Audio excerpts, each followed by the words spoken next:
مرحبا بكم في حلقة جديدة من سلسلة تاريخ ملوك الفراعنة. الحلقة اللي فات شنو لقاو داخل مقبرة توت عنخ آمون والصعوبات والمشاكل اللي لقاوها باش يجبدوا المومياء ديالو. في هذه الحلقة غنشوفوا شنو هي النتائج الأفحاص الطبية اللي دارت على الجثة ديالو، وغنهضروا شوية على القصة د الحياة ديالو. في الحلقة اللي فات كنا هضرنا على كيفاش كارتر فاش وصل اخيرا لجسد المومياء لقى مدور بها واحد الزيت معلكه وقاصحه، وانهم اضطروا في الاخر يهرسوا هذاك الشيء بالمسامر والمطارق باش يجبدوا المومياء. كارتر كان عيط لواحد الخبير نتاع علم التشريح وكلفوا باخر ايطاب هو اللي غادي يجبد المومياء وغادي يدير عليها الفحص. هاد الخبير ولد الذين المومياء ما غاديش يقد يخرجها بسهوله، فغادي يقسمها على جوج بالمنشار من جهه الكرش، وهاد الزبله ما قالها لحد، ما ذكرهاش في البوبليكاسيون ديالو. فهاديك الساعه ما كانش تيتخيل ان جسد المومياء راه عنده واحد القيمه علميه عاليه بزاف، وبان التقدم التكنولوجي اللي غادي يجي من بعده غادي يقدروا يجبدوا منها معلومات هائله اللي ما كانش هو تيحلم بها. فهاد الخبير التشريح ما تهلاش مزيان في المومياء والتعامل معها بحال شي جزار. اول اكتشاف لقاوه من بعد الفحص هو ان توت عنخ آمون كان ملك طفل، وانه مات تقريبا على 18 عام. باش عرفوه مات على 18 فحصوا العظام الطويله ديالو هذوك نتاع اليدين ونتاع الرجلين، ولقاو بان المفاصل ديالها كانت لينه وسهله الحركه. فالانسان ما حدو تيشرف ما حد هذيك المفاصل ديال العظام الطويله تتلاصق مع بعضياتها وتتولي الحركه اصعب واصعب. هذاك الشيء علاش الاطفال تيكونوا فليكسيبل بزاف والشراف تيكون صعيب عليهم يتمشاو. والحاجه الثانيه هو انه لقاوه ما عندوش الدرصه د العقل. هاد الخبير هذا كي دار تشيكا الدرصه د العقل مصيبه عاوتاني، فابارامو راح لتحت الدقن بجنويه، طل من لتحت نتا على مشوار، شاف بلا الدرصه د العقل ما كايناش تما، وعاود لصق هذاك الشيء بالكولا. وبحال المره اللي فات ما قالها لحد، ما ذكرها في البوبليكاسيون ديالو، تيعطينا غير النتائج الفحص. المهم من الفحص الاولي نتاع المفاصل ونتاع السنان عرفنا بثقة كاملة أن توت عنخ آمون مات وعمره 18 سنة. في عام 1968 كانوا جابوا آلات نتاع الكشف بالأشعة السينية حتى المقبرة نتاع توت عنخ آمون وداروا ليه الفحص تما، داروا ليه الراديو تما. في هذاك الفحص لقاو بلا شي جزء من العظم الجمجمة ديالو اللور مهرس، وفحوصات اخرى لقات بانه كان مهرس من رجليه. وهنا بداو تيبانوا بزاف النظريات اللي تتحاول تفسر كيفاش مات. واحد النظريه مثلا تتقول انه بوتيتر طاح من الشاريو ديالو فاش كان في شي عمليه صيد ولا في شي حرب وتشرشم من الجمجمه ديالو وتهرس ليه العظم ومات. كاين نظريه اخرى تتقول لا، هذيك التهريسه اللي عنده في الجمجمه راه طرات اثناء عمليه التحنيط ولا فاش كانوا تيهزوه يديروا له السكانير عاوتاني، وبان السبب الحقيقي ديال الموت ديالو هو ديك التهريسه ديال العظم نتاع الرجل تعفنات ليه ومرض ومات. وكاين نظريه اخرى تتقول انه بوتيتر طرات ليه عمليه اغتيال. الحقيقه ديال الموت ديالو بالضبط مازال ما معروفاش، ولكن في الفيديو ديالنا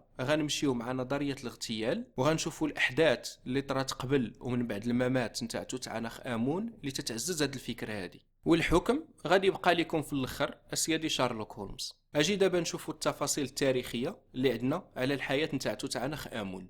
توت عنخ آمون كما قلنا في الحلقات السابقه كان هو الابن نتاع اخناتون، وتولد في تل العمارنه، ديك المدينه الدينيه الجديده اللي بناها باه. فاش مات اخناتون ونفرتيتي بقاو فقط جوج الاطفال اللي عندهم الدم الملكي، توت عنخ آتون اللي هو بيان سور توت عنخ آمون من بعد، اللي تولد من اخناتون وزوجه عاديه ماشي الزوجه العظمى نفرتيتي، وواحد البنيته اللي هي الاخت نتاع توت عنخ آمون كان الاسم الاول ديالها عنخ اسين باتون، حتى هي غتبدل الاسم ديالها من بعد لعنخ اسين آمون. هاد الاخت ديالو عنخ اسين آمون كان عندها الدم الملكي النقي، حيت كانت بنت اخناتون مع الزوجه العظمى ديالو. هادشي كنا هضرنا عليه في حلقات سابقه. باش يكون عندك دم ملكي نقي ماشي كافي تكون فقط الابن تاع فرعون مع الزوجه ديالو، بل خصك تكون الابن تاع فرعون مع الزوجه العظمى ديالو، ماشي دوك الزوجات العاديات. هاد عنخ اسين آمون كان عندها تقريبا نفس العمر ديال خوها، شي 10 سنين هكاك. في الحلقات السابقه كنا شرحنا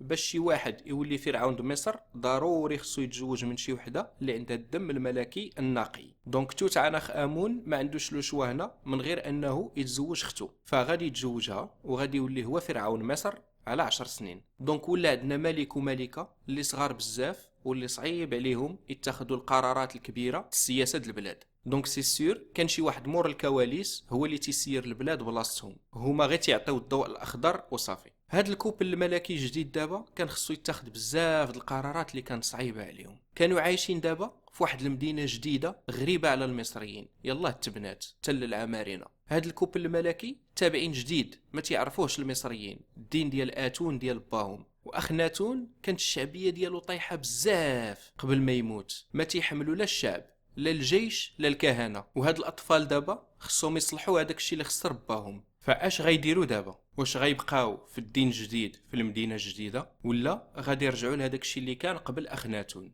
القرار غادي يتخاد، ولكن باين انه تفرض عليهم. هاد الوليدات دابا غادي يسمحوا في الاسم ديالهم من توت عنخ اتون لتوت عنخ امون، ومن عنخ اسين باتون لعنخ اسين امون. هاد جوج وليدات غادي يهاجروا من المدينه الجديده اللي كبروا فيها وترعروا فيها، وغادي يمشيو للعاصمه الدينيه القديمه طيبه اللي ما تعرفوهاش. هاد الوليدات غادي يسمحوا في الدين ديالهم والدين ديال باهم، غادي ينساو اتون وغادي يرجعوا يتبعوا واحد الدين القديم اللي ما تعرفوش مزيان، فقط حيت الاغلبيه الشعب باغا الدين الاخر. فهاد الوليدات فقدوا الاسم ديالهم، الدين ديالهم، المدينه ديالهم، وغيمشيو لواحد البلاصه غريبه عليهم اللي كل شيء فيها تيكره باهم. فصعيب تخيل ان هاد الكوبل هذا كان عايش بسعاده. فشكون اللي كان تيتخذ القرارات الكبيره هذيك الساعه؟ غالب الظن هو الوزير ديالهم، واحد الشخص كان سميتو اي. هاد اي كان هو المستشار نتاع اخناتون، وفاش مات هو اللي غادي يتكلف بالوليدات وغادي يرحل معاهم لطيبه. توت عنخ امون دابا في طيبه خصو يبرهن على انه قد المسؤوليه، واول حاجه غيديرها هو غيبدا يبني القبر ديالو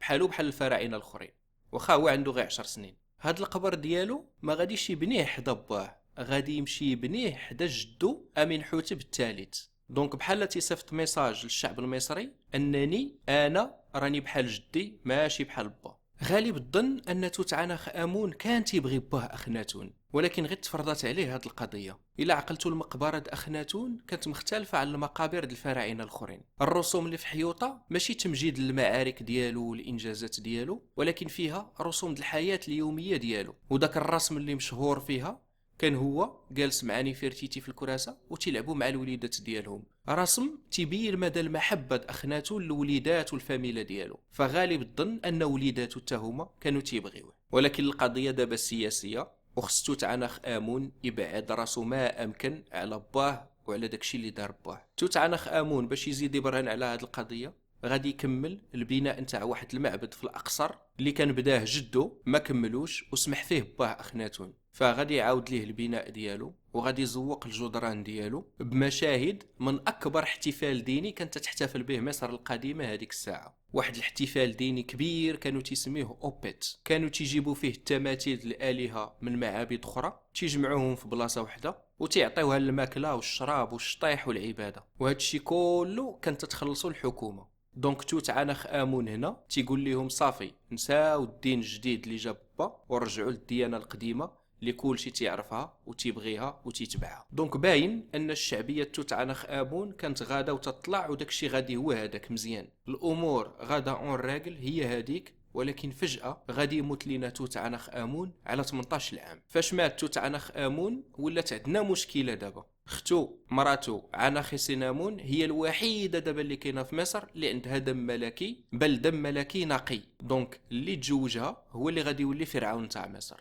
وهنا عنخ-سينامون غادي دير واحد الحاجه اللي ما عمر شي ملكه مصريه دارتها من قبل، غادي تصيفط رساله للعدو، للملك نتاع الحيثيين. هاد الحيثيين هادو كانوا هما العدو التقليدي نتاع مصر، العدو اللدود الدائم ديالهم. فغادي تصيفط لهم رساله غريبه لدرجه ان الملك الحيثيين براسو ما تيقش هذاك الشيء اللي فيها. الرساله تتقول راه راجلي مات وراه ما عنديش الاولاد، وراني سمعت بالله عندك بزاف د الاولاد، صيفط ليا شي امير منهم غادي نتزوجو وغادي نرد منه ملك نتاع مصر. انا ما عمرني غادي نتزوج شي واحد خدام عندي، انا راني خايفه. رساله غريبه، الملكه د مصر خايفه من والجمله ديال انا ما غنتزوج شي واحد خدام عندي اش كانت تقصد بها؟ علاش اصلا غتضطر تكتب للعدو اللدود نتاع مصر؟ المهم رساله غريبه لدرجه ان الملك الحيثيين ما تيقهاش، وغادي يصيفط واحد السفير ديالو لمصر باش يتاكد منها. السفير غادي يرجع وغادي يقول ليه الرساله حقيقيه، داكشي اللي كاين. وهنا الملك د الحيثيين فعلا غادي يصيفط امير ديالو، ولكن هاد الامير هذا غادي تقتل في الحدود د مصر مازال ما دخليهاش. الامير بطبيعه الحال غادي يكون محروس مزيان ومعاه شويه الجيش ديالو، دونك ماشي ساهل تقتلو، واللي قتلوه ما غاديش يكونوا ناس عاديين، شي واحد فراسو الخبار وصيفط اللي قتلوه. فهاد الاحداث هذه كلها موثقه، وهاد الرسائل لقاوها علماء الاثار. فشنو غيطرى دابا من بعد ما الامير تقتل؟ الجواب غادي نلقاوه في الحيوطه نتاع غرفه الدفن نتاع توت عنخ امون نيت. ففي الحيوطه تما مرسوم واحد مشهد نتاع واحد السيريموني دينيه دارت على المومياء نتاع توت عنخ امون. هاد السيريموني تتسمى فتح الفم. فكانوا تيحلوا الفم نتاع المومياء وتيحطوا تما واحد الحاجه سبيسيال مصايبه من الخشب، باش فرعون فاش ينوض في العالم الاخر مورا الموت يقد يهضر ويقد يتنفس. هاد المشهد هذا تتبان لنا فيه المومياء نتاع توت عنخ امون دايرينو تيشبه الاله اوزيريس نتاع الموتى، والشخص اللي تيدير هاد السيريموني عليه لابس الجلده نتاع النمر، دونك كاهن كبير او وزير. ولكن هاد الشخص هذا ما لابسش غير الجلده ديال النمر، الا شفتوا الراس ديالو راه لابس تاج نتاع فرعون. دونك هاد فرعون جديد براسو هو النيت اللي تيدير السيريموني د عمليه فتح الفم للمومياء نتاع توت عنخ امون. فشكون هو هاد الشخص هذا؟ والجواب بطبيعه الحال هو الوزير آي. فبشي طريقه، على الرغم من انه انسان عادي ما عندوش دم ملكي، ولا لينا هو فرعون نتاع مصر. هاد آي ولا فرعون مصر في نفس الوقت اللي عنخ سينامون مصيفطه رساله للعدو خايفه وبغا تزوج منهم. فكيفاش هاد الانسان العادي اللي ما عندوش دم ملكي ولا لينا فرعون مصر؟ الجواب غادي نلقاوه في واحد الخاتم اللي جبدوه المنقبين في الثلاثينات، واللي مرسوم فيه جوج نتاع لي كارتوش. عقلتوا لي كارتوش هضرنا عليهم في حلقه سابقه وقلنا بانهم واحد الدوارات اللي تيكتبوا فيهم فقط الاسماء الملكيه كحمايه سحريه ليهم. هاد الخاتم الجوج نتاع الاسماء الملكيه اللي مكتوبه فيه هي عنخ سينامون واي. اذا اي تزوج صاحبه الدم الملكي النقي عنخ سينامون، ولا لينا فرعون تزوجها الوركو هي مصيفطه رساله تقول انا ما باغياش نتزوج شي واحد خدام عندي. دابا عرفنا كيفاش هاد اي ولا هو فرعون مصر. اشنو طرا العنخ سينامون من بعد؟ والجواب هو اختفت من التاريخ. اخر حاجه تنعرفوها عليها هو داك الخاتم اللي لقاو. عنخ سينامون حتى القبر ديالها ما عندناش، وإلا قلبنا القبر نتاع آي ياك ما كاتب شي حاجه عليها، حيت هي الملكه العظمى، هي الملكه اللي ردت منه فرعون، ما ذكرش الاسم ديالها تماما. في الجدران نتاع القبر د آي كاين واحد الرسم نتاع ملكه فوقها الكارتوش اللي فيها الاسم ديالها، ولكن هاد الكارتوش ممسوحه. طول نتاع هاد الكارتوش هذا قصير بزاف، دونك من المستحيل تكون مكتوبه فيه عنخ سينامون. عنخ سينامون اسم طويل ما يدخلش في هذيك الكارتوش الصغيره بزاف. اي كانت عنده واحد الزوجه قديمه من يامات اخناتون ويامات تل العمارنه اللي كان الاسم ديالها تي، اسم قصير بزاف وجاي النيشان مع الطول نتاع هذيك الكارتوش. دونك غالب الظن الزوجه اللي تيمجدها اي في القبر ديالو هي تي، الزوجه القديمه ديالو. دونك عنخ سينامون اختفت من التاريخ. فإلا عاودنا شفنا القصة كلها دابا تنظن أن نظرية الاغتيال عندها واحد الاحتمال كبير. توت عنخ آمون مات لينا فجأة صغير على 18 عام. الأرملة ديالو اختو الملكة مصر غتصيفط رسالة تتستنجد بالعدو، تتقول لهم راني خايفه وما غنتزوجش بشي واحد خدام عندي، صيفطوا لي شي امير ديالكم نتزوج به. الامير اللي غيتصيفط غادي يتقتل قبل ما يدخل لمصر، وفي نفس الوقت عناسي خامون غادي تتزوج بهذاك الانسان اللي خدام عندها، غادي يولي هو فرعون مصر، وعناسي خامون غادي تختفى من التاريخ. هادشي كله فيه الريحه ديال الكومبلو. بما ان اي كان هو المستشار اخناتون، هو اللي تكلف بالولاد من بعد، راه هو اللي كان تيتاخذ القرارات الكبيره د الدوله، ماشي الوليدات نتاع 10 سنين. هاد اي 8 سنين هو تيحكم وراء الكواليس، دونك غادي يكون ولف السلطه وحس براسو بانه فريمون هو فرعون نتاع مصر. ولكن دابا توت عنخ امون عنده 18 عام، السن المثالي فاش غادي ياخذ فعلا السلطه الحقيقيه وما يبقاش ياخذ بالاستشاره نتاع اي. توت عنخ آمون ولا تيدير الوليدات، هادي نسينا ما قلناهاش، ولكن في المقبره توت عنخ آمون كانوا لقاو الجثه نتاع جوج الاجنه اللي ماتوا، دارت لهم عمليه اجهاض ما تولدوش. دونك اي اللي ولف السلطه بدا تيبان ليه غادي يهز الظلمه، فقتل توت عنخ آمون، قتل الامير د الحيتيين وفرض على عنخ اسينامون انها تزوج منه، ولا هو فرعون. ومن بعد يا اما بوتاتر قتلها، يا اما نفاها، يا اما عناسي خامون هربت براسها. كاينه واحد المقوله شهيره كانوا تيعاودوها المصريين القدماء بزاف، تتقول الا نطقتي السميه نتاع شي واحد ميت راك تتعاود تحييه تاني، فاي غادي يختفى من التاريخ. اي ما كانش شي فرعون اللي معروف، غادي يحكم غير عامين ويموت. ولكن الفرعون اللي كل شي دابا تيعرف السميه ديالو وتيرددها وتينطقها ديما هو البطل ديالنا توت عنخ امون. دونك على حسب القول الفراعنه براسهم النيت، توت عنخ امون راه مازال حي عايش معنا. شكرا بزاف على الاستماع. الى عجبكم الفيديو كليكيو على صابوني ووزعوه باش تعمل فائده، والى اللقاء.